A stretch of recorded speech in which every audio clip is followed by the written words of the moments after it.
Hey guys, I'm here today to tell you about the Oboz Arete hiking shoe. That's Oboz, O-B-O-Z. I don't know if you can see that, maybe. But they're an awesome brand of shoes. Not many people know about them. Based out of Montana, Bozeman to be exact. That's where they got the name from. They combined outdoor and Bozeman, and they came up with Oboz. So that's pretty sweet. This shoe is super unique in a lot of different ways, and so are a lot of their shoe designs too. They just incorporate a lot of new ideas and just things that make sense as far as how feet should be taken care of on the trail or wherever. The philosophy of use on this shoe in particular is probably mostly hiking, multi-sport. You could do some approaching in it. I wouldn't recommend it all that much for an approach shoe because the toe box is pretty roomy, and generally you're going to have a really tight fit up here if you're going to be climbing at all with it. But the laces do get extended down pretty far, so you can always cinch it up if you need to.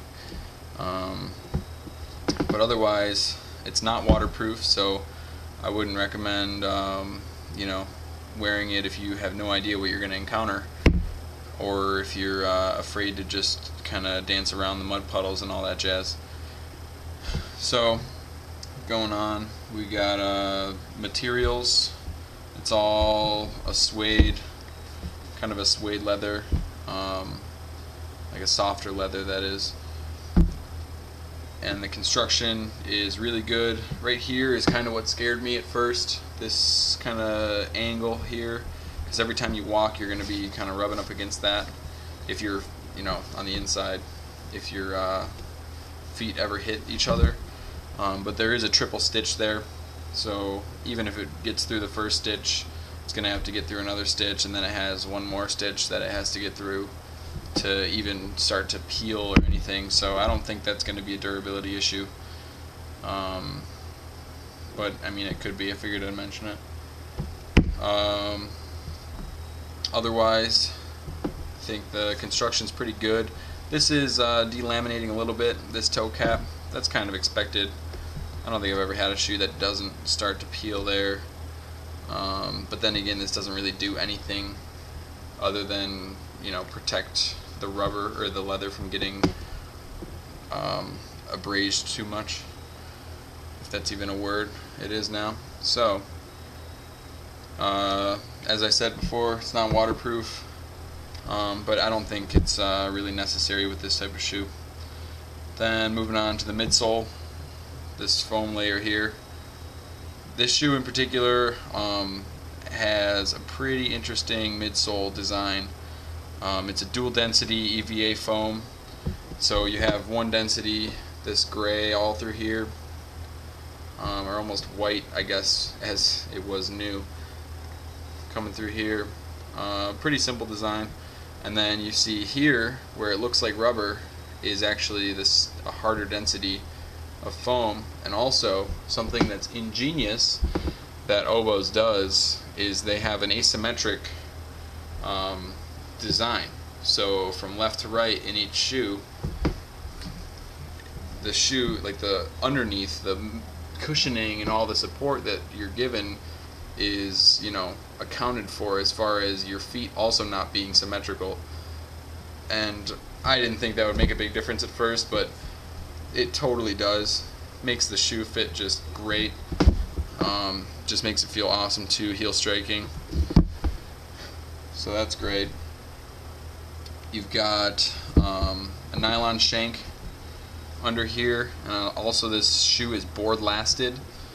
So what that means is that instead of the shoe being made all as one, and it has a fabric bottom and then they glue it to the foam and the rubber underneath, it's actually glued to a board, a stiff piece of plastic or nylon I guess, and that does wonders as far as protecting your foot on the trail. You can step on whatever stone you want and it's not really going to penetrate too bad into your foot. But that being said, it's not, it's a pretty flexible shoe. but you still have that lateral rigidity and all that. That's an awesome thing to see in a trail shoe. This shoe also, it comes with one of the best insoles that ever come stock in a pair of shoes. It's the Oboz B-Fit Deluxe footbed. So right off the bat, it doesn't look much different than a regular footbed until you try to, bend it at all. Normally they'll just be all floppy and one tiny piece of foam, but this is actually like a molded resin that's relatively stiff. Is definitely going to give you a decent amount of support, considering that, this shoe and any other shoe in here is just, for the most part, flat, and flat is the worst thing that you can put your feet on, just because they weren't made for that. And also you have two EVA inserts here, same foam kinda is what's here, just for added cushion. Super comfortable right off the bat, although I generally will have a Superfoot insert in there anyways. I think it's a little bit more supportive, but then again it's also an extra $45, whereas this comes with it. That's awesome. So definitely it's nice to see that they're thinking about your feet and the longevity of the shoe, and not just making it so that it's super squishy and comfortable so that you buy it right away. That's a great thing to see. The outsole is a carbon rubber, and as my understanding is that they add like carbon black into the rubber as an additive. It's like a reinforcement. It's what they do in car tires too, to make them last longer. It also gives it more of that black color, I guess. But yeah, this super grippy shoe. This is their Teton outsole. They have names for all the different grips that they put on their shoes. But this is really sufficient in pretty much any terrain I've found. But as you can see, it's wearing a little bit. I do wear this shoe almost every day, like on whatever it may be, so concrete may not be the best thing for it. With that being said though, it has tons of grip on that concrete or rocks or whatever you may be doing. So if you want the longest life out of this shoe, obviously just wear it on the trail. Otherwise, any trail shoe, you're going to be sacrificing the tread first if you're wearing it every day. That's just a fact of it. So going back to the upper part of the shoe, you've got a pretty awesome lace design in my opinion. It doesn't look too much different than any other shoe, but you see these little flanges that are kind of sticking out there. That kind of disperses the tension of the lace over a wider area, so it makes for a really comfortable fit on top of your foot. Another thing I thought was cool is that this red piece of nylon that's sewn in here, it actually, you can feed the lace through at any point in time underneath there. Even that very front part, you could squeeze your lace under there if you wanted it to pull the front further further back. So that's really cool. Normally, there's only a little bit that's actually open for you to shove something through, and then everything else is stitched down completely. So that's a nice thing that they're just giving you options there. Let's see. The heel cup is pretty well defined. I can pretty much throw this shoe on, not even lace it up, have it relatively loose, and my heel won't even lift up. Now granted, that's because this shoe also is the right size for me. Lots of people, they don't realize that their shoes are either too small or too big, and they get blisters because their heel's rubbing, and that's just because the shoe isn't fitting them right. But there is an actual piece of plastic in there too as a heel counter, which is great. The inside here, this fabric is super comfortable. It's almost like a 3D waffle-like design pattern, whatever you want to call it. Let's see if you can get a better look at that maybe. Sorry, the inside is just so gross. If only you guys could smell it too. So, what else can I say about these shoes? Every single eyelet is reinforced with metal. It's just another, indication that they're caring about how long these shoes are going to last. and they're expecting them to last a lot longer than maybe some shoe that doesn't have, you know, reinforced eyelets, or maybe that company doesn't care enough to, you know, pay the extra buck to get those put in there. But it's really nice to see that they're doing that. You do have an extra eyelet back here if you wanted to do a marathon's loop.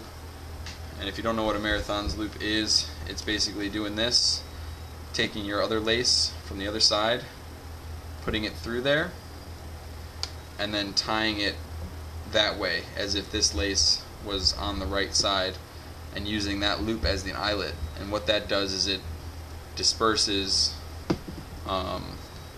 all that tension over a wider area. Same exact thing as these loops, or these little humps are doing here.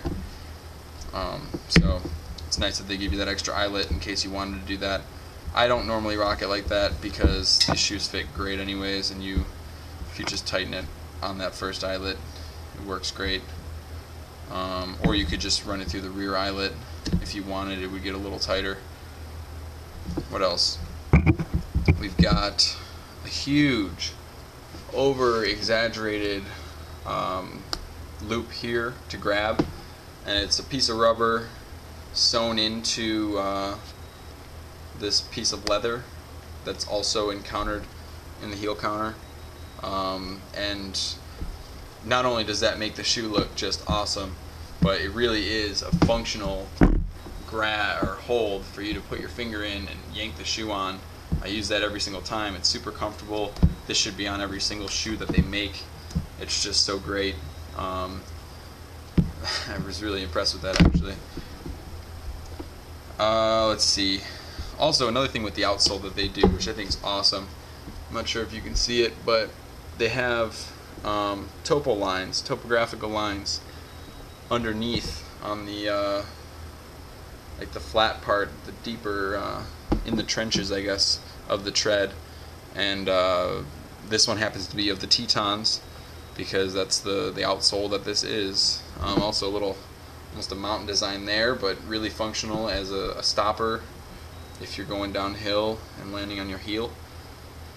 But I just think that extra attention to detail in the those topo lines, it just makes the bottom of the shoe look so cool. When you look at it, it just looks like the mountains that you're buying this shoe to go climb. So that's a great look.